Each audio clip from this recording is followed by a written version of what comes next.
The teens were lined up in prone positions across the edge of the roof, stationed on top of the abandoned government building in Virginia. Everyone had a job to do. The trusted were in charge of picking off the turned, while newbies were handling magazines and refilling them as quickly as they could. The bullets were flying out of the rifles and dancing on the ground. In another time, on another day, these teens would have been nodding off in a class somewhere, worried about whether a girl liked them or if they would be asked to the prom. Pulling triggers as fast as they could, in their sights a group of day ones they could tell weren't freshly turned. They had worn clothes and sunken cheekbones. Even the signs of frostbite, which being close to nightfall, were hard to see.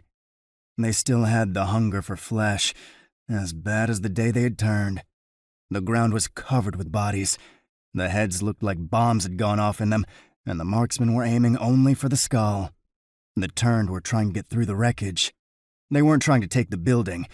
They only wanted to eat every living person, then move on to find more. The leader of the group showed no emotion or excitement. He merely selected another target. His shot exploded the creature's head, going in the back and blowing apart the chin.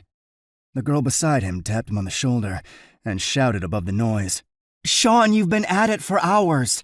You need to take a break. There are plenty of people here willing and able." Sean never took his eyes off his prey, sighting them through his scope. "There's plenty of room for them to slide in, Ellie. Go tell someone else to take a break." Ellie looked down at the row of teens. She watched through the blasts as the turned fell at an unbelievable rate. It gave her the slightest shred of hope. "You need a break, or you won't be any good when we really need you." A group of turned were clumsily climbing up the side of the wall. Sean, who had seen thousands upon thousands of these things, had never seen them do this. He reached and grabbed Ellie's arm, pulling her to the edge. He pointed and argued, "Look, they're learning. They're climbing, and they've never done anything like that before.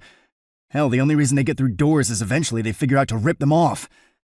We're going to need to clear the turned on the ground so we can make it to a different spot."